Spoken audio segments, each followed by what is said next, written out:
Hello and thank you for listening to Willow Talk. Welcome back for another week of Cricket Talk with myself, Adam Peacock. Alyssa Healy is here. Heels, how are you?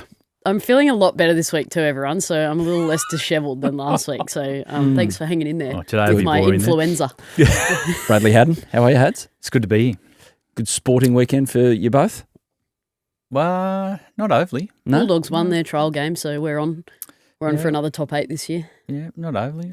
Same run around the kids' sport. Yeah, going to cricket and going to whatever. So yeah, but I tell you what, I'm glad I'm here. Why is that? I actually thought I was going to get fired with our new Kiwi producer, so I'm enjoying that I've got another day's work. Have you seen the rundown, by the way? I haven't seen the last page. It's an extensive rundown. We're going to get to Champions Trophy previews and all the big cricketing news, but on the last page there's already a picture of a New Zealand cricket team. Producer Joel, shout out. Straight up. And it's the good one as well. It's the beige when they went back. Anyway, the white bucket hats. We'll get to that a bit later on. We're going to wrap up. We're going to maybe skip through it as well. We're going to wrap up the Australia one-day series defeat to Sri Lanka. What? Are you thinking about the pod today? Yeah. Where's your head at? Or are you booking your tea time at Longreef? No, I just wanted to double check that. Yes, I am in for tomorrow. What? I didn't get a chance. Unlike others, I didn't get a chance to get out on the weekend. So, I'm golfing at the moment. How did you play? Nice. Got to be careful of mentioning golf on a cricket podcast because people in Australian cricket might have a problem with it, as we discussed last time, going on golf tours this is and on the a pod, like. it's a golf tour. Exactly. Now, we're going to wrap up on this episode, the Australian one-day series defeat to Sri Lanka, and as quickly as possible because there wasn't much to talk about out of it. But we'll get to the bottom of exactly what happened over there. Great win, or couple of wins for Sri Lanka, and we'll have a little throw forward to the Champions Trophy. Speaking of which, we'll have a look at the other 7 sides that are there as well, and we'll delve into the squads. There's a bit to talk about in that regard. We're going to head around the grounds, a bit of Shield froth, as I call it. Sheffield Shield starts up again this week, and New South Wales are playing Victoria. So from Bradley Haddin, I do want the best story of playing against Victoria. Surely there's something you can delve into the archives with. Well, my career, I'll come back to it later, but Darren Berry, I learn a lot when Darren Berry's behind the stumps. Mate. He used to call myself and Michael Clark Voltaren and Celebrex head.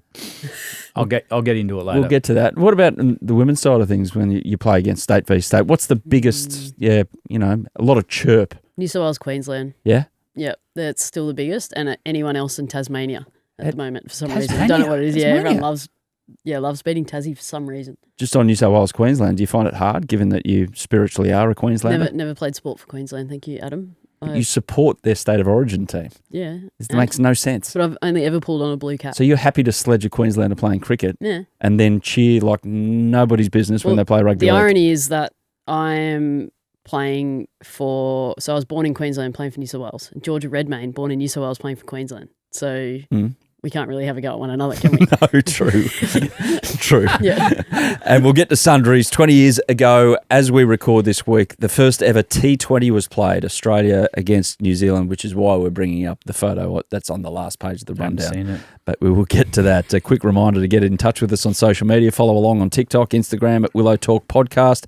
Dan has got in touch on Insta, pulling the Alyssa Healy card from the 24-25 Authentic Series cricket cards. He said in this message, please tell Heels it made my day, week, month. How good. You know what? I spend a lot of time individually hand signing all of those cards, so I appreciate that, Dan. Thank you. It's nice and neat as well. Hold it, pay your house. That might have been the first one. That must have been the first one I signed, because by 480 they might not look the same. A-H. Yeah. Now, we put a post on Instagram celebrating Valentine's Day with a series of our favourite Mitch Johnson photos from the 2013-14 Ashes series. VJ got in touch on Instagram last Friday and said, love the podcast. Exactly 11 years ago, Mitch Johnson won player of the match after getting 7 for 68, 5 for 59 and a handy 33 in Australia's 281-run victory over South Africa in South Africa.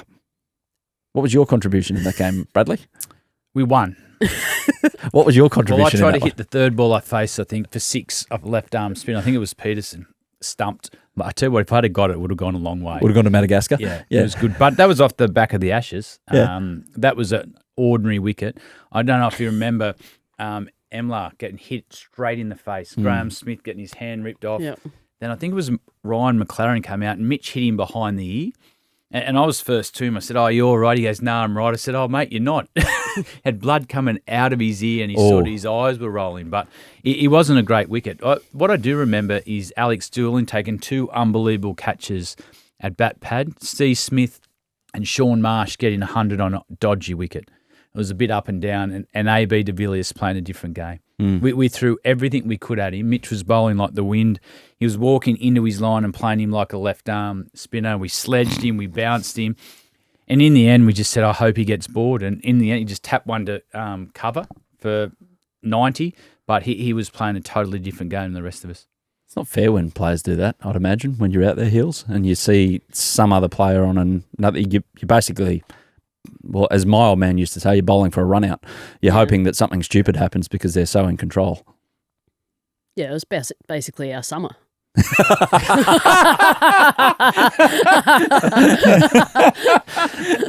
Can't disagree. Won't disagree. You definitely must have been crook last week. She's back. I'm back. Freshened up. You can rate us on Apple Podcasts and Spotify like Talia has. I listen to 2 cricket podcasts and love the different opinions of Had's hatred for New Zealand and the Poms. You never get that from people in this woke world. All great to listen to. Keep up the good work. You don't actually hate those people. You just have friendly kind of fire with them. Well, you've built it up, so I can't even walk down the street. What about that in this woke world? Anyway, and Jutsin 007, not Justin, unless it's a typo. Anyway, this person says, been listening all summer, a great listen while travelling to work and catching up on the cricket. Great to hear a Simpsons reference last week, as well as Seinfeld references. Keep them up. Yeah. You know, I've got a theory about that, Heels, is that you can literally bring up any topic in any conversation and you can relate it to something that's either happened in the Seinfeld or The Simpsons. No soup for you. Exactly. I'm sick of this. Absolutely everything. Simpsons have covered everything. I mean, when you have a bazillion episodes like they have, you've got to come up with stuff that you think might happen. And they've nailed every one, so... I watched the Seinfeld replay the other night, the one where the car spot where you go in the front. George. I tell you what, Yeah. I was just picturing my wife. Is that when they start and they have the standoff on the street? Yeah. And then the old dude comes up and he goes, who the hell are you? Like the guy who's arguing with George, who the hell are you? And he goes, I know who I am. Do you know who you are? One of the greatest lines ever in any kind of entertainment. Do you reverse or go straight in? Oh, you got to reverse. But you straight in. But if you see someone stop there with the indicator on, you can't snipe them like happened in that instance. But you cannot if they're snipe. sitting there with their indicator and reverse lights, that's okay. But if they're just sitting there with their indicator, they might just be pulled over, so you might be True. over. Yeah. True. Then you'd have your hazards on. Anyway, back to cricket. So you can go. It's funny. There's a whole 5 pages of Champions Trophy preview here, and here we are. We'll get there in a sec. Sleepy Dude says he's got a message too. Keep up the great work. I haven't missed an episode and never will. Love the pod. An amazing way to keep up the wacky world of cricket. How does he and it appears not miss an episode if he's sleepy? Maybe. Do we put him to sleep? Or? Potentially. Uh-oh. Sounds like a Smurf. We get into his subconscious because he's listening to us when he's actually here but not here. You know what I mean? Right. Now, we won't get too deep. Let's get into Australia's loss across these 2 matches in the one-day series. I've just got one question. What the hell happened? Spinny, spinny, spinny. Yeah. Is it such a bad thing No. that it happened? It's good timing, Yeah, I reckon. I think so. And I feel like Pakistan's going to be, yes, we keep saying Pakistan's probably going to be a little bit flatter than what they've played over there, but it's probably a nice time to get a reminder that we haven't got everything sorted. We need to get sorted if we want to play well in this tournament. So I think it's a good thing. Yeah, I agree. And if I'm going through the squad, I know Head missed games. Steve Smith had the opportunity to captain again. He'll get a better feel for the team. But like you look at guys like Jake Fraser McGurk, they haven't toured over there. They don't know those conditions. And I don't know what we expect from it. Do we expect them to go out and be ultra consistent? What we are hoping is that they come into a Champions Trophy and win us 1 or 2 games to get us to the semi-final stage. Just on that, though, should they not know in their development years, though, like on A tours, going to these places, playing matches like this, then, like, it can't be a total mystery for them. No, it's not a total mystery, but it's different between knowing what they're going to do than actually witnessing it out in the centre. The one change I would have a close look at, and it might reshuffle the team, I think it would help Marnus as well. I'm not against Steve Smith opening the batting Because if you look at the Australian team, there's an option, especially in Pakistan, to open with spin, but that goes out the window once Steve Smith's at the other end. So I know we want to play this game where you go hard at the top, but I just think the combination of both Head and Steve Smith at the top could actually be a match-winning combination in those conditions. Does it change? And we'll spend the week talking about the Champions Trophy preview, and we'll have a deep dive into Australia's squad in our second episode of the week. But while we're talking about it, Heels, does it change given the conditions? I noticed that tri-series over there, South Africa had real problems defending a total, like 300 twice. Yep. Because batting second seemed to be so advantageous. Does your batting order change depending on if you bat first, bowl first? Nah, I think you got to pick and stick. I think you go with what you've got and you back the guys that are in that side. I think Glenn Maxwell was coming in at like 7 anyway, so you'd kind of back yourself if you are chasing to go that deep and go, righto, we've got enough depth in there to get it done. But yeah, I like your idea of Steve Smith at the top, but I think Matt Short, Travis Head can do the job, Steve Smith at 3. But yeah, it'll be an interesting conversation moving forward as to what it's going to look like. Well, what about if you had Smith and Head at the top and someone like Short at number 3, Marnus at 4? Then, yes, you can play the role at the top. Then Short's got a licence at number 3, wherever the game's at. Yeah, I'm just trying to think a bit outside the box. You've got Josh Inglis that can come in at 5. You've got Carey. You've got Hardy, Maxwell, who all play spin well. The other interesting thing about it, don't be surprised if they go in with 2 leg spinners. We've seen Aaron Hardy open the ball, and if the ball does swing, he's got the opportunity to swing it with Spencer Johnson open the bowling, and that allows you to play Adam Zampa and Tanvi Sanger if the wickets do spin. So, yeah, I think yes, the result didn't look good, but I think we found some questions what our best team will be when we get to the Champions Trophy. That was going to be my next question. Did anyone enhance their prospects of making sure they're in the 11 from the Champions Trophy in these 2 games in Sri Lanka? Or was it one of those where it was no real questions were answered? I liked seeing Alex Carey back in the ODI team. I will say that. So if you're asking for one answer, I would say him. Yeah. I think he's put his foot forward to say, I think we can play alongside one another. You just want more wicket keepers. I just think the left-hander through the middle is so helpful. Yeah, especially in one-day cricket, and he's got a real understanding of his game and the art of playing one-day cricket. It's not all crash and bash, as England are finding out at the moment. You've got to actually sometimes work a little bit harder for your runs, and he's naturally going to be able to do that through the middle if we do get into strife. So he was the one for me. Is the concern on the squad purely we don't have our best team? Well, okay, yeah, you want Marsh, you want the 3 fast bowlers in a perfect world, but it's also a good opportunity to expose some of these guys to tournament play. And I've always said, like you got Sean Abbott there, you've got Hardy, you've got Ellis, you've got Johnson. These guys are going to be the future. So throw them into a tournament. They go into this tournament knowing now that they've got to perform. As bad as it looked, I think a lot of answers were made. And these guys will be ready. It'll be a different team. I think Nathan Ellis and Johnson, their laydown is there. They're in. Who partners Johnson with the new ball? I don't know that yet. Whether it's Sean Abbott, Ben Dorcius, he's another left-hand power hitter at the end of the game as well. So, yeah, I think Australia know what their best team is. And as I said, I wouldn't be surprised if Steve Smith opens. Well, I actually think our bowling was okay in Sri Lanka. That's we didn't bowl too badly. Our paceys in particular are not, friendly wickets for them. So I thought they were okay. It was more the batting that was a bit of a red flag for me. So the bowling side of things, I think they're sweet. Well, as mentioned, later in the week we'll have a closer look, and especially the matchup against England in the first game. Australia haven't won a Champions Trophy game since 2009. 3 losses and 3 no results across 2013 and 17. And then they bin the tournament until it's made a revival for 2025. So a quirky little stat there. The actual tournament starts on Wednesday, 8 p.m. Australian Eastern Time. Amazon Prime is the place to watch it. Pakistan playing New Zealand. They know each other well from the last couple of weeks, having been involved in a tri-series. 8 p.m. Eastern is when it starts.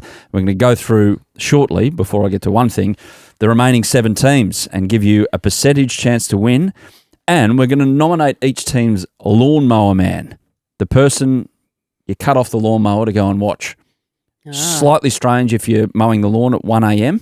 when some of these games are on, but everyone out there, you do you. If you want to mow your lawn at 1 a.m. and you can do whatever you want out of the sticks. It's a good point. Probably can't do it in the middle of suburbia where I am, but we're going to have a lawnmower man for each team. But overall, you guys know these conditions in this part of the world really, really well. So obviously, India and Dubai, we'll park that to one side.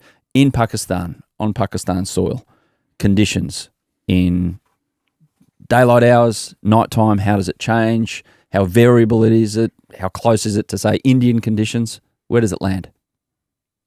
Well, dew's going to play a huge factor. And you expect the wickets for one-day cricket to be really flat.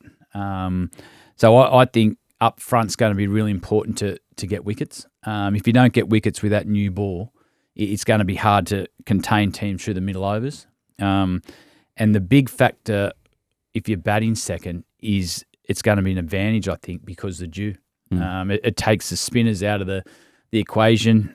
So I think that's going to play a huge factor. And the wickets over in Pakistan are normally really, really flat. But is that what they want? Do they want that sort of wicket? Are you allowed in an ICC to doctor it because you're hosting an ICC event as opposed to just having a bilateral series? I think there may be an ICC person on site to make sure that things are okay. But the flip side of that is lots of games in short space of time. Like how many wickets are they going to be able to get up? So you'd assume at some point there's going to be some sort of tiredness in the square. Whether or not it's a long enough tournament, I don't know, but we'll have to wait and see. So are you saying that there's an ICC groundskeeper Willie that are over there? Is over there? Yes. Just to get this word. Kills and all. Yeah. Kills and all out there, just double checking that things are up to scratch. Yeah. Yeah. It is fascinating watching these tournaments in this part of the world about how variable it can get. I go back to, when was it? The 96 World Cup Hadds, where Australia played in the final against Sri Lanka. You go, oh yeah, that's not a bad total, but Sri Lanka just made it look easy at night time. Yeah, and that's what you're going to have to be, your due diligence. I can get that out. Just got there. Just got out. With some new teeth. He does have new teeth, everyone. Yeah, well, not yet. Yeah, he's got replacements. They're about to get glued in. Mate, that's what happens when you eat a cricket ball 15 years ago. But you're going to have make sure people understand, yes, is dew going to come into play? Some grounds it might, some grounds might be different. Are they all night games? So that'll change as well. And as Healy said, by the end of the tournament, you might have 3 spinners in your team because if the wickets are that tight, all of a sudden it changes. So you need a flexible squad. I wonder at what point teams start, and maybe it's been around forever, and they haven't, start adapting to this whole dew situation, right? How do you, somewhere along the line, someone's going to have to go, no, we'll bowl second. Yeah. Because we're so good at bowling when the dew comes in, i.e. we let that ball get really wet and we're going to attack the stumps and make it really hard for teams to score. I wonder when that starts. Maybe it's the Champions Trophy this year, but I wonder if teams will start using it to their advantage. I don't know what that looks like. Don't get me wrong, it's a wet soapy ball's not great to bowl with, but I wonder at what point it starts coming into play. Is this where a bowler like Nathan Ellis is pretty good in conditions like this, comparatively to the rest of the world? Skiddy, yeah, and he owns the stumps. And the one thing, I'm actually, he's my player. You talk about Lawnmower Man. He's mine for Australia because I think he's one of the better short form bowlers actually in the world. But the threes behind, he just hasn't been given an opportunity. So I expect him to be our standout performer during this Champions Trophy because he knows he'll play every game. Mate, he's an outstanding team man. You're going to need a few tricks up your sleeves on these conditions. So expect Nathan Ellis to play a huge role. I was going to mention who our Lawnmower Man was later in the week had. So usually you jump forward on the current rundown, you jump forward a whole rundown right there. So we're not doing that today. No, we'll jump forward. No, we're doing the Lawnmower Man for the other 7 today. I see. I'm at the last page. You threw it out, that's right. We'll start with Bangladesh. So the 2 groups, Bangladesh, India, New Zealand, Pakistan in Group A. A reminder, India refusing to play in Pakistan for reasons which are pretty bloody obvious, and we're not going to go into great detail here. They're going to play their matches in Dubai. Group B, Afghanistan, Australia, England, South Africa. And then basically, if India go forward and make the semi-final final, that will be in Dubai, regardless. India refusing to set foot on Pakistan territory. If not, it's all in Pakistan. Group A, Bangladesh. So Shakib Al Hassan is still suspended after a suspect bowling action. What do we make of this squad, guys? Hadds, anyone jump out? Give us a Lawnmower Man if you can pick one. Well, I'm not allowed to now. No, we are. No, you're allowed You're to. allowed to now. Yeah, no, because I was going to do the full Australian later. Yeah? Yeah, I think his batting's going to be the one that's going to stand out for Pakistan, but Bangladesh, so in Pakistan, sorry. But I think the Bangladesh team are a chance to go through the next stage. Really? Yep. Why? Because they play these conditions well. It takes out-and-out pace out of the game on these sort of surfaces, and that's where Bangladesh can struggle. They've got bowlers in their group that use their change-ups well. They attack the stumps. The spinners bowl well in this form of the game, and their batters aren't spooked in these conditions. So I actually expect Bangladesh to go through to the next stage with India. It's funny, I look at that squad and I feel like I'm not overly familiar with them, and whether that's because we don't get a whole lot of a look at Bangladesh very often, or they haven't played a lot of cricket of late. I'm not too sure, but it's quite fascinating. Normally I feel like, I'm really comfortable with like pointing out a Lawnmower Man, but I'm looking at that going, I'm not really sure. Yeah. So, Mustafa. well, that's good. I like Taskin Ahmed though. I think he's I feel like you talk about Nathan Ellis being the team man. I feel like he's kind of got similar vibes for Bangladesh. Runs in hard, bashes a wicket. I mean, who grows up wanting to be a fast bowler in Bangladesh? No one. So, inspired by Jason Gillespie back in the day, maybe. Yeah, but I love that. For his batting. Yeah. For both. When they come out of nowhere, fast bowlers, love it. But for Hadds, the Lawnmower Man is Najmal Hussain Shanto, the captain of the white ball team for Bangladesh. India. Wow, what a squad. So much depth. I mean, we explained it in our last episode. They've got so much depth that they can afford to leave out Jaiswal, for instance. The young man who made an impression in the Perth test this summer just gone. No Bumrah. You're pointing at the screen, the sheet already, Heel, so you can go first. I read something really interesting about that whole dropping situation. I think I read into it that he was in the squad, and if Rohit Sharma didn't make runs in that last game, Rohit Sharma wasn't potentially playing in the Champions Trophy. Wow. Jaiswal was. So then as soon as Rohit Sharma made 100, because then Jaiswal missed out and Chakravarti came in, and I was like, interesting. And then I've read a little bit of commentary about that. So whether that's true or not, and I'm going to get like fired at from all sorts on social media for saying it, but I found that really fascinating. Because he was meant to play, then didn't play, or did play, and then all of a sudden Shreyas Iyer played when Virat didn't. It's very interesting. Yeah, a lot going on. It was too hard to drop. His form's been outstanding. Yeah. So I think the big one there will be Kuldeep Yadav. Yeah. Because you got to remember they're also playing in Dubai, and that their wickets will turn. So I expect he'll play a huge part in the middle overs. So when he comes on to bowl, that's event time. For me it is, yeah. You've got, Rohit Sharma, Gill, Kohli, but I think Yadav, when he bowls, it could be the difference in their tournament. My Lawnmower Man. Yeah, Shreyas Iyer. I'll go with him. Fair enough. I mean, how do you just look so cool doing that stuff? I don't get it. Teach me. Well, they got don't look at me.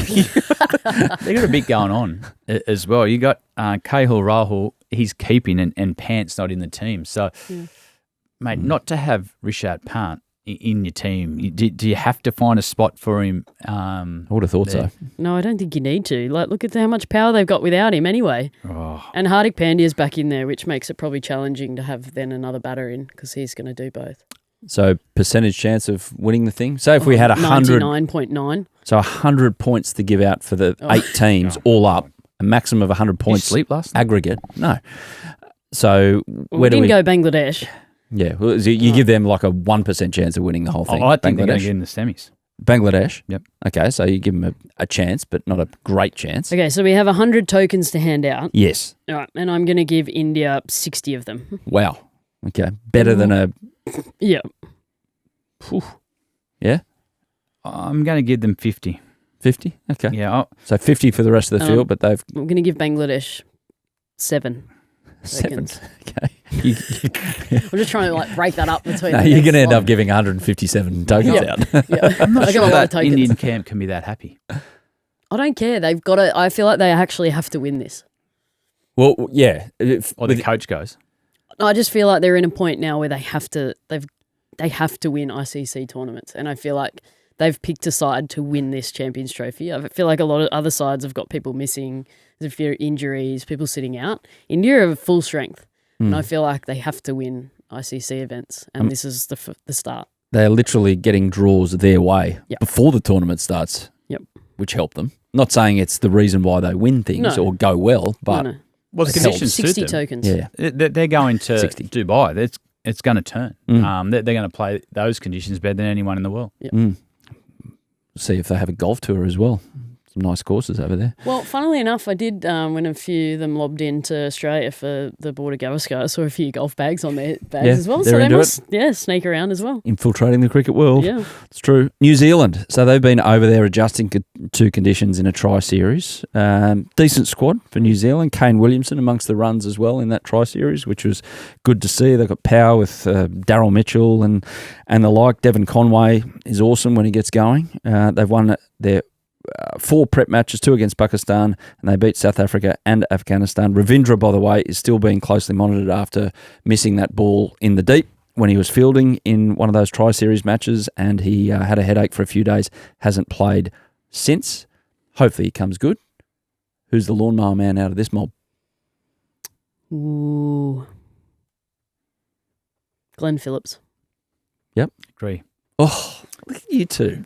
Well, the reason I agree. Telepathic. Well, I think He's Conway. just a freak. Yeah, he is. And if you look at their top order, it's pretty consistent. I don't think maybe Conway can take the game away from him, but they're going to need an X factor. And if Glenn Phillips can have one of those tournaments where he does offer reverse sweeps, he does offer something different. They're a pretty predictable team and pretty safe team. So if Glenn Phillips can have a tournament to light it up, I agree with Heels. Mm-hmm. Bowls a bit. Yep. Great in the field. Fields. He's going to take some hangers. There you go. Percentage check. How many tokens you're handing our Kiwi friends? I'm giving New Zealand 10 tokens. 10. 10. Is there a chance Glenn Phillips keeps and the captain doesn't play? Mitchell Santner's Well, you're asking the question, but you're the expert. Actually, you that's answer the it. test team. Well, Tom Latham's had a horrible run of late with the bat over in the subcontinent. And now, yes, Mitchell Santner is captain, sorry. So is Tom Latham the keeper for the one-day side? Oh, right. So Glenn Phillips could easily keep, and that then gives you a bit more balance in the team if his run continues. He's had a horrible run of late. All right. So Heels has already given out not even 77 tokens. 77 tokens. Oh, don't worry, I'm keeping track. Not a big fan of Group B by the sounds of things, but we'll get to that. And Pakistan, the host nation, just about. Mohammad Rizwan is the captain, defeated South Africa in a warm-up match when South Africa couldn't defend a big total. The interesting one here is undoubtedly Babar Azam now opening in one-day cricket. Mm-hmm. Do you like that move, guys? Yep. Yeah? Perfect spot for him. Good player. Decent play, yeah. Yep. Face the most amount of balls. Go for it. The Lawnmower Man. Who is it? Is it him or someone else? Zaman. You were just bursting to say that. Yeah, only because his name's amazing, but he's also like electric with bat in hand. I love watching him play. So, but his name is 20% of it, but 80% skill. Can you say it again? How you just said it? Like how? Well, I'm scared I'm going to get bleeped, but because because I'm not of that heritage, I'm going to say it wrong. But Fakar Zaman. Yep. Afridi. Yeah. I think he's got to go well with the new ball.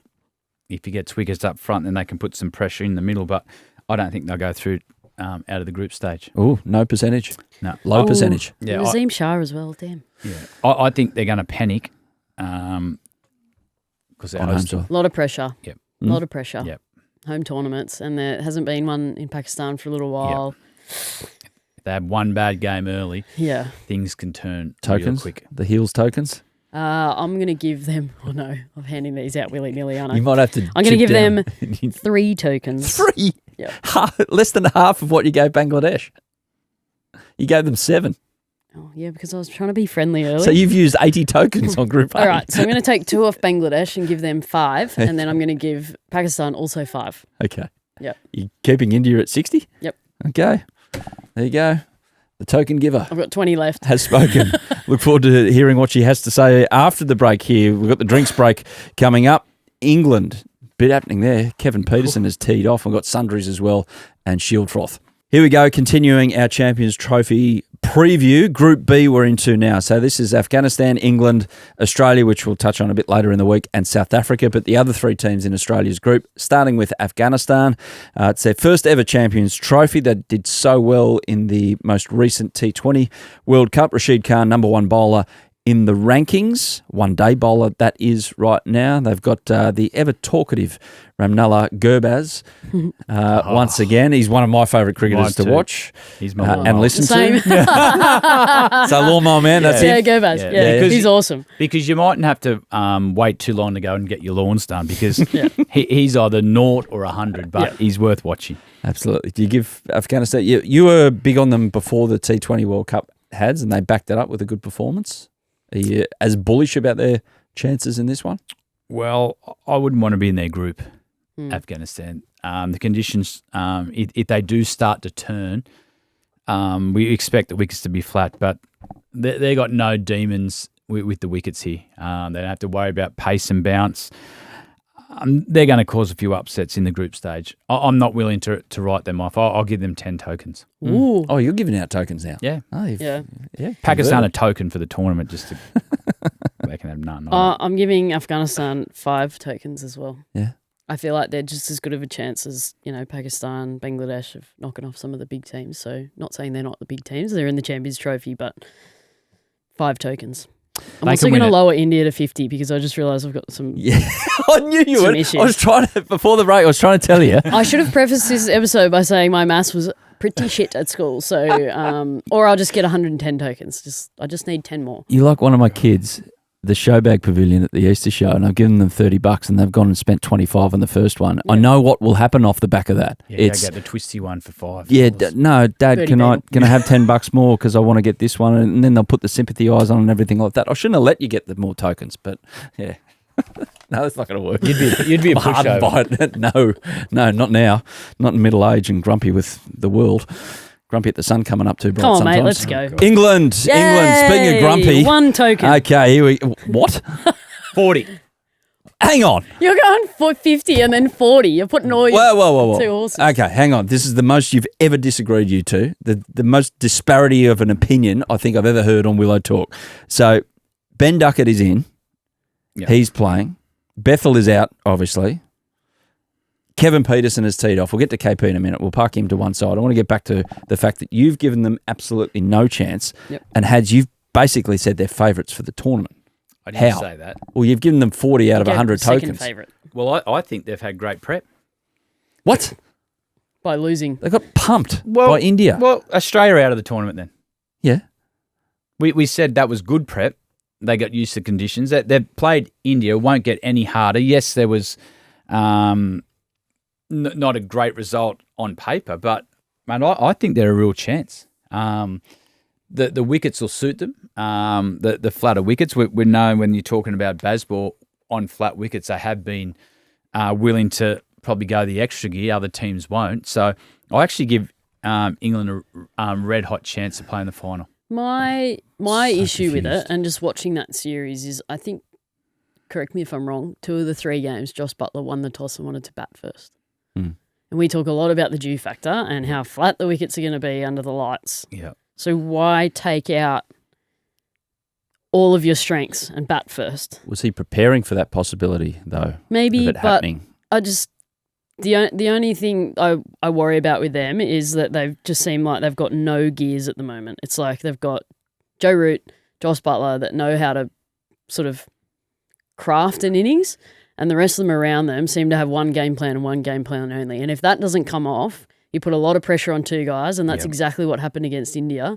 They squeezed Joe Root and Josh Buttler so tight that all of a sudden Root had to try and manufacture something, got out, you're in strife. So... I worry about them in that regard. And yep, sure, they'll probably come out and completely pants everybody because they've got the power to do that. But at the moment, I just feel like there's a lot of pressure coming down on England cricket in particular, but that men's side, and it's like how they're going to handle that. I think they can. I actually think conditions are going to suit them. Well, they will, but I thought the conditions in India also suited them. The ball turns too much in India. So why bat first? I think they're getting ready for the Champions Trophy. I think they're really clear on what they're trying to do. And this is against all the form guides and everything. But I think they'll be ready for this Champions Trophy. We'll speak in a minute about the way they work their training and different things like that. They're trying to get through this. They had a lot of injuries. But guys like Liam Livingstone, Jamie Smith will come back into the team. I think he's going to be a really good player. Ben Duckett at the top of the order. I think he can have a really big tournament for them. And Joe Root, I think he's just going to control the tempo of the game. And with the wickets, it allows Livingstone, who gets 50 off 30, that they'll become a real force. So, who's the Lawnmower Man? Who's the one you drop everything to watch? I'd love to drop everything to watch Harry Brook, but he seems to struggle at the moment against the spinning ball. So he's a concern for Champions Trophy in my book. But Jofra Archer, I mean, you can't really go past. If he's steaming in, it's good to watch. Yeah, I'm not going to say Archer now. But no, I actually think it is Archer. I don't think sometimes when you've got genuine pace, it worries about what the surface is. And I think if he can just let go a bit and not worry about his injury, I think he can play a huge role with Wood. Yeah. I was like, you know who I also love to watch? Phil Salt at the top, because he's swinging so hard that those top edges go for 6 and those leading edges also go for 6 and everything that he edges goes for 6. So gets one out of the middle every now and then. I was going to say, does he ever get one where he's supposed to? He plays some beautiful cricket shots. Against West Indies normally. Yeah, but those big fat edges on his SS bat or whatever he's got going on at the moment go a long way. So Heels, the Bradley Haddin QC over here making his argument to give 40 tokens. Did that make you consider to maybe give more than one token? No, one token. Okay. Prove me wrong. Go for it. Okay. I'd like to be actually proven wrong. Yeah? I would. Yeah, I bet you would. I'm more than happy to be proven wrong. If England come out and play some really good cricket, I think that will shut everyone up for a little bit of time. Well, Kevin Pietersen had a bit to say, or a bit to type. I'm sorry, but I'm absolutely gobsmacked, wrote KP on X, that England did not have one team practice session since losing the first one day and losing the T20 series. How can this be? Seriously, how? I believe Joe Root was the only player to have a net session this series, post-Nagpur. There isn't a single sportsman on this planet who can honestly say that they'd improve without practicing whilst they're getting beaten. There also cannot be one player in that England side that can sit on the plane leaving India and saying to themselves they did everything they can to help try and get England a win. As for that, I'm actually incredibly sad this evening. Losing is fine if you're giving your best to improve every day, and if England didn't train during this series, then they didn't try. Heartbreaking for any England fan. Whack. KP. Well, it was more the double whack after it. I think Baz and Joss Butler came out and responded to those comments, probably being asked in the media, and he came out with the double whack and said something about, I call bullshit on all of it. So he's doubled down on it, saying that that's not that it's lies, but I agree with Hadds to an extent. Like, there's so much cricket. A lot of them were coming off a lot of cricket, a lot of injuries around, so you're probably managing, but there are still ways that you can train and probably maybe be perceived as training, but I don't know. Who do you believe? Is it Kevin Pietersen? He hasn't been around the group, or is it the coach? Yeah. You've got to go on Brendan McCullum's word there. Brendan McCullum does think differently about the approach to cricket. But he hasn't thought differently about their preparation. No, what I'm saying is that it's not the traditional, well, if we don't need a net, like if I feel that we don't need a net and we're preparing this way because we haven't played a lot of cricket, let's just not have a net for the sake of it so we can not upset people. You're taking that Kevin Pietersen was standing at every net practice England had and standing at the back of the net counting numbers. Like, that didn't happen either. So what tends to happen in a tournament like England have just gone through with India, you have your planning meeting and you're planning, okay, this is what we need right for the Champions Trophy. You know what? We need to have a look at a couple of things here. I want to play these quicks, for example, without Archer or Wood there. I want to see how they respond under pressure. Yes, I know 70% of our batting lineup. I know Jamie Smith's coming in. He'll come back down and control the middle order with Liam Livingstone. Let's just try Brook to play this style. I actually think Yeah, they haven't played well. They haven't played well for some time. But I don't believe that they didn't prepare. I don't believe that they just didn't train. So time will tell. It won't be. It'll be a really good tournament for England or a really bad one. I don't think there'll be middle ground. Yeah. But I'm not signing off on like McCullum wouldn't have come out and call bullshit if they trained. You're under too much scrutiny. He would have had media there the whole time. His comments would have been backed up by fact. Well, go and have a look. You've seen us. And you only have to look at Australia's tour of Sri Lanka. Travis Head didn't play a game. So was he not training? Was what was happening there? So No, he wasn't. Yeah. But that's what happens in the modern game, doesn't it? It is slightly different. Yeah. So let's wait and see. South Africa, again, like South Africa, a lot of power through the middle, like some brutal power as well. Some really talented players all throughout their squad. I was interested to note Rabada didn't play in the Tri Series, didn't bowl a ball. Oh, he didn't train. Yeah, didn't. He wasn't preparing for Champions Trophy, was he? So read into those results where they didn't win a game in that Tri Series how you will. 10 players from the 2023 World Cup squad. Lawnmower Man out of this lot. They've got some really exciting cricketers to watch. Tristan Stubbs. Yeah. Yeah. Stubbsy. Oh, good one. Yeah, good to watch. Right. Ryan Rickleton. Mm-hmm. Interesting. Young Watch guy. him. Yeah. Keeper. Yep. Goes real hard. So they had a couple of young guys who really had standout domestic T20, their version of the Big Bash over there. Young Pretorius, he's an 18-year-old, one to watch. He's not in this squad. But Rickleton as well, he was one. Marco Jansen had a really good tournament too, so he's obviously in good form. He'll be good with a new ball. His batting's come along as well.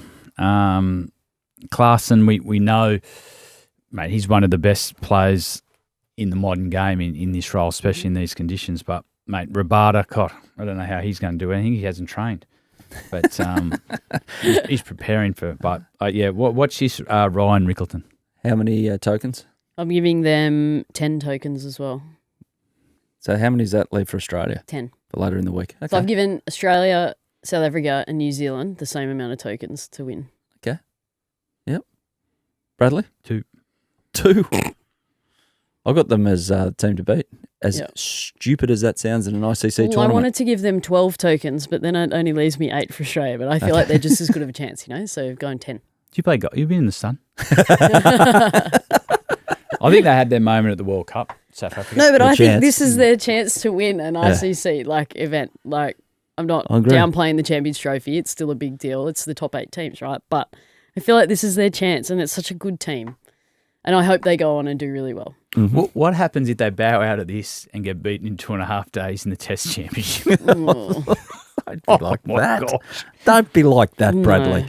Far out. Predictions, okay. Who gets out of the groups? So you got Bangladesh getting out of Group A with who? India? Yep. India, New Zealand for me, Group A. Yep. And Australia, South Africa, Group B. Australia, England. Okay. Fair enough. Who wins the whole thing? Well, India. I gave them 50 tokens. I think India, South Africa final. I think India, Australia. India, Australia final. Who's player of the tournament? Who's your ultimate lawnmower man? Oh. We've got to get a T-shirt made up for that, I think. The Willow Talk ultimate lawnmower man. Nathan Ellis. Aiden Markram. Oh. There you go. Oh, the heels. South Africa's chances. Bullish about them. Looking forward to the Champions Trophy. A reminder, it starts Wednesday evening, Australian Eastern Time. The place to watch it is Amazon Prime, and it's Pakistan, New Zealand, starting things from 8 p.m.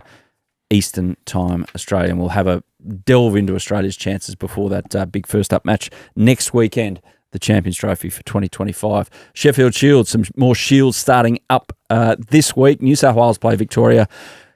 Leaders, South Australia, clear leaders play Tasmania, and Queensland play WA. Really compressed ladder underneath South Australia. It sounds weird, that. But New South Wales, Victoria, Hadds. How many happy days out there in the middle have you spent against your good mates south of the Murray? Look at him smirking. He's going to lose his teeth. Hang on. I learned very early that Victoria and New South Wales, Queensland's still the number one, but it was brutal sledging. It was as bad as you'd get. And it all came off the back of Darren Berry, Warney, and I didn't think it would happen, but they used to go at Tugger. And you'd think, what's going on here? Yeah. And then you'd have McGrath, you'd have Mark, but Darren Berry was the one. He was the one that did not miss anyone. He called myself and Michael Clark Celebrex and Voltaren head. Mate, why? Oh, big heads or something. But he, and that was before you even knew him. He was after you when you went in. And I remember Stephen. He was saying something. Stephen yelled out from Gully or something. He said, "Oh, don't worry, Chuck. You'll never play for Australia while I'm captain anyway." Yeah. And I'm there going, he's looking at me. It was great. And I thought, yeah, there's a bit of an in. That's probably why it started. He knew that. Oh, he was brutal. Yeah. But Chuck too, he was at everyone. He knew your stats from the under 11Bs. and you go back and you say, oh, this guy averaged 13.4 here. And you're thinking, well, maybe I did actually. Yeah. But we just used to get into him about how his pant size used to change every year. 41, 43 now. But in saying that, they had a beer afterward, but it was as brutal as it was on. Yeah, it was on. Well, spare a thought for a guy like, he never played for Australia, but played a decent amount of state cricket, John Moss, who left New South Wales for an opportunity in Victoria. What do you reckon the reception, and I've spoken to Moss about this, the reception he got when he got out for his first game for Victoria against New South Wales? Do you reckon it was nice and warmly? Oh, it would have been complimentary on the way off. I think I was there. Yeah.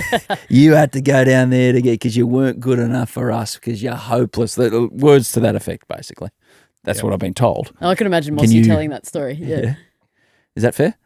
Well, how do you want me to comment? just say it was the truth. It's probably true. Yeah. I remember actually we played a game, I think it was Hooksy was coaching, and he had a plan to put everyone on the offside and got guys like John Moss and that just to bowl miles outside off stump so he couldn't reach the ball with Mark and Stephen.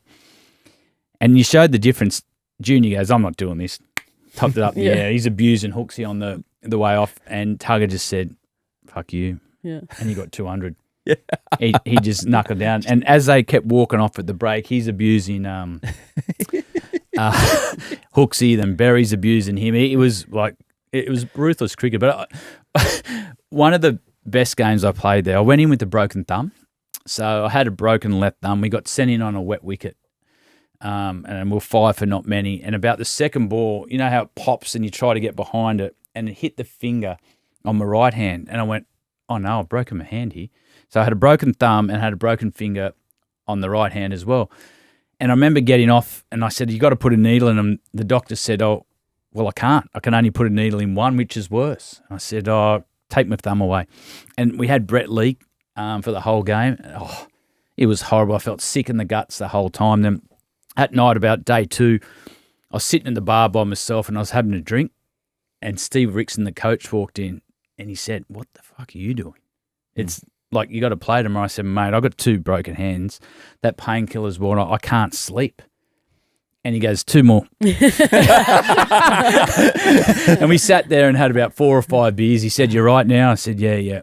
And went to my room, but it was a horrible game. I had 2 broken hands. Brett Lee playing, the MCGs are skidding low. But when Stumper walked in, I thought, oh, this isn't going to end well. And he said, what are you doing? I said, mate, I can't sleep. My hands are throbbing. You win the game? I'll tell you what happened. It was Mark Waugh's only game for New South Wales, the captain. Mm. And I think we lost in the end on, with 2 sessions to go. But he got done for slow over rates. So he's minus points as New South Wales captain. Mate, you reckon, how'd he go in the umpires meeting? Mate, there's 4 hours to go. Yeah. I'm an entertainer. And he was right. He was trying to win the game rather than worried about the bowlers. But I think the game he captained, he's still down as minus points. How good. Have you ever had that? Where you can't sleep, your hands are throbbing? Oh, no, the minus points, yes. I think it was a hockey season. We lost every game and we got docked 2 points for not filling in the team sheet right. So we were on -2 at the end of the season. So I'm all for that. But I'm lucky for you that Stumper walked in, yeah, because if that had been a head coach that was a batter, perhaps, maybe more of a spray. You got to need a fast bowling coach or a keeping style coach, because then you get away with it. Have you had that though? Like throbbing pain in joints and hands because it just takes away your rest time? Well, that's what happened at Trent Bridge, the test match, because I went in with one broken finger at each side, and I kept for 100 overs and then had to bat the next day, and I couldn't hold the bat in the morning. So that's what Belsy, off you go again. Out you go, get another 100, and then I'll come in at the back end. But it's not good. No. Well, I tell you the worst thing about it. You get your needle, so you can't feel a thing. Yeah. So they can hit you 5 times. Then you'll be laying there sleeping, and about 2 o'clock in the morning, you just go, everything's up. Yep. The painkiller wears off, and you're gone. You can't do a thing. Can we expand on this? Can we keep going? Okay, go. Because I had to stop having injections in one of mine because the doctor, will not be named, but everyone will know who it is, was jabbing it during a WBBL season. And at one point was talking too much, wasn't paying attention. John. Put the needle right through my hand into the physio bed underneath. So the needle went all the way through. So it didn't stop at the top bit. It went down there, through and out my palm, and then into the thing. So none of the fluid actually went in my hand. So you had to do it again. Yuck. I tell you another one. The doctor will not be named. John Orchard will never name you.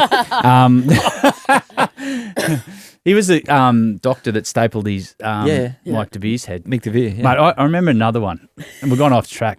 Yeah. I had that same broken thumb. We're at a Champions League, in 2020, like the Sixers, and had a broken thumb. They said, just numb it for the final. He went to put a little bit in, and it couldn't get in because it was cracked through the joint. He goes, I'm going to have to go under your nail. Oh, no. No, never again. I'm sitting there. Oh, my God. And you know how your teammates are really sympathetic? Yeah. I'll try to get it. I think I've got photos of it. And look at this. All of a sudden, you're in the medical room where it's meant to be private, and everyone's at the door going, it's going in there. They're going, Hadds, don't look. You had to look. It was disgusting. No. Yuck. Yeah. It was, Next. They couldn't go through the joint. It was too much going on. So he went... it was sick. The things we do. Where were we? I don't know. I think we're on the table of the Sheffield Shield. Yeah. South Australia. We're all rattled. I'm rattled. I think South Australia are going to win the Champions Trophy, and South Africa are going to win the Sheffield Shield. South Australia, Ryan Harris's men, 36.93, more than 7 points clear of Victoria. Queensland, Tasmania, New South Wales, Western Australia, only 5 points separate with this scoring system they've got. Too hard to explain, between Victoria and Western Australia. So everyone with a chance of making the final still. Dean Jones Cup, Sammy Constas, 100 in list A cricket. Good for him, 116 off 98. They did lose, though, to Queensland. Lockie Hearn with 107 for the Bulls. Marley Beardman, been involved in the Australian under-19 setup as well. I think he's been around the Australian squad a bit. 4 for 46 in the loss to the Sackers. Sackers bowling unit taking care of WA again. South Australia, top of both ladders, in fact. Yeah, they're top of the Dean Jones Cup by 5 points there, 21 points to New South Wales on 16.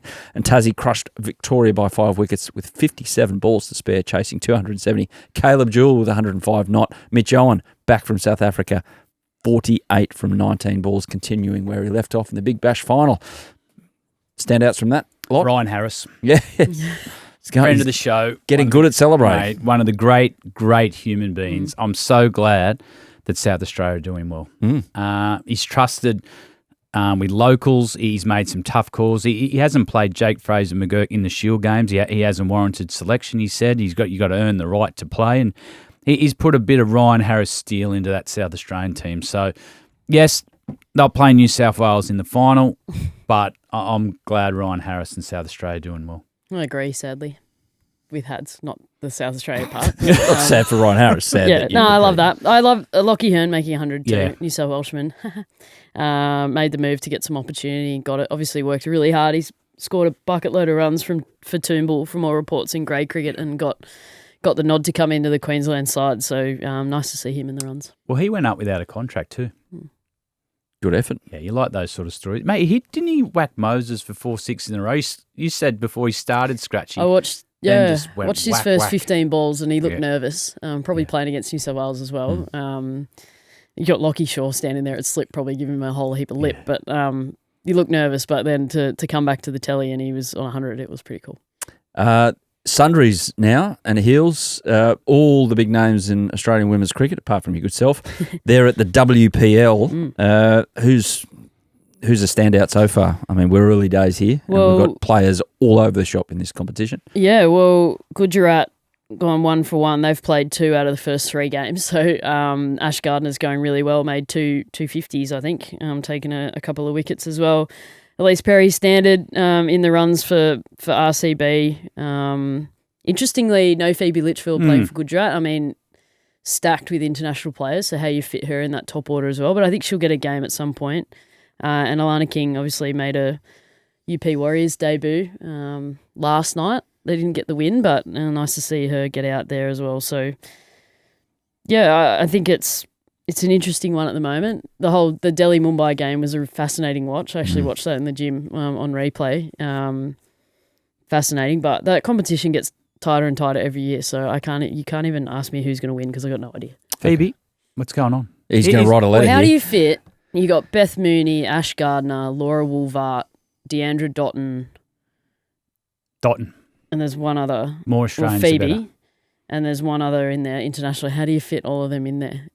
I'm finding the spot. Who are you leaving out? Dotton. Well, but Dotton's going to bowl you overs. Phoebe won't. Well, it won't matter. It'll be the straight swap will be Woolvart for Litchfield at some point, but it depends how Woolvart goes, I suppose. She gets first crack. Is a Maxi Klinger coach there? Yep, Dan Marsh, assistant coach too. So, hey, Maxi Klinger, isn't he tied up with New South Wales? Yeah, I think he might be. He hasn't got the script. He's still thinking about Victoria. Ireland and Zimbabwe and the men's are 1-1 in their one-day series. Brian Bennett scored 169 in the first match for Zimbabwe. And then before Ireland fought back in the second match as well. So that's the situation there. Major League Cricket retentions. Okay, LA Knight Riders, Spencer Johnson, New York, San Francisco Unicorns, Jake Fraser McGurk, Matthew Short, Texas Super Kings, Marcus Stoinis, Washington Freedom, Glenn Maxwell, Steve Smith, Jack Edwards, Pat Cummins, Travis Head are actually skipping the season. Jack Edwards, interesting one. Didn't play a game last year, but he's been retained. That's probably off the back of a good 6 months. Yeah, he has. He's turned himself into a genuine all-rounder. I'd actually think he can play a similar role in this form of the game to Owen. I'd get him up the top and give him a bit of a license to thrill. So I'm glad that they've retained him. You've got Glenn Maxwell there and Steve Smith to learn off, punter's coach. So I like it. No, I won't say it. Say it. No. What? No. Okay. It's all good. We'll save it for another time. Save it for when we stop recording. Got some questions. Australia have named their International Masters League squad. So Shane Watson captains, Sean Marsh, Christian, Cutting, Pattinson, Hilfenhaus, Neville, Dunk, Reardon, Frazier, Coulter-Nile, Lachlan, Ferguson, McGain, Doherty. Where the hell is Haddin? And Healy. Why can't I play in that? Oh, yeah. Because you're still playing. Oh, soon. I'm just thinking about how many calves and hamstrings are going to go in this Where are you? next little space. Here? Yeah. I've done it. I'm not doing it again. He doesn't want any more thumb jabs. Who's your lawnmower man out of that lot? Mate, I tell you who my lawnmower man was in that. I know. Pat Richards. Oh, Pat Richards. What? You know who I'm talking about? The rugby league player? Grand final hero. Yeah. Oh, yeah. Pat Richards. Well, you had to have a celebrity in your team. So Pat Richards, mate, he was, I think he's getting hundreds at Campbelltown, the lower grades now, but he came over one of the first ones just before COVID. And he said, we got there. He said, how do I meet Lara, all the big guns? I said, come with me. He said, where are we going? I said, come to the bar. I said, they'll eventually be there. And so they've all walked in. He's had a beer, great night. Then we're playing the game and I was captain. And I said, I'll get you on at some stage. So got him on, packed stadium in Mumbai. Little colour with Arana, just chip one to mid-wicket. Simplest catch. He has dropped an absolute sitter.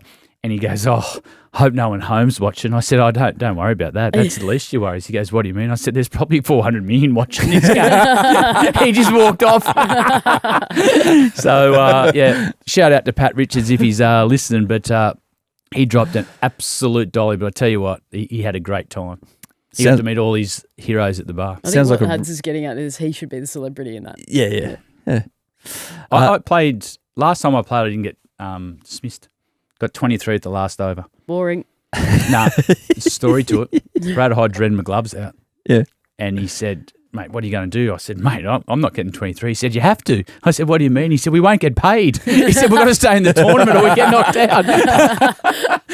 So their priority was right. That was the same game, though.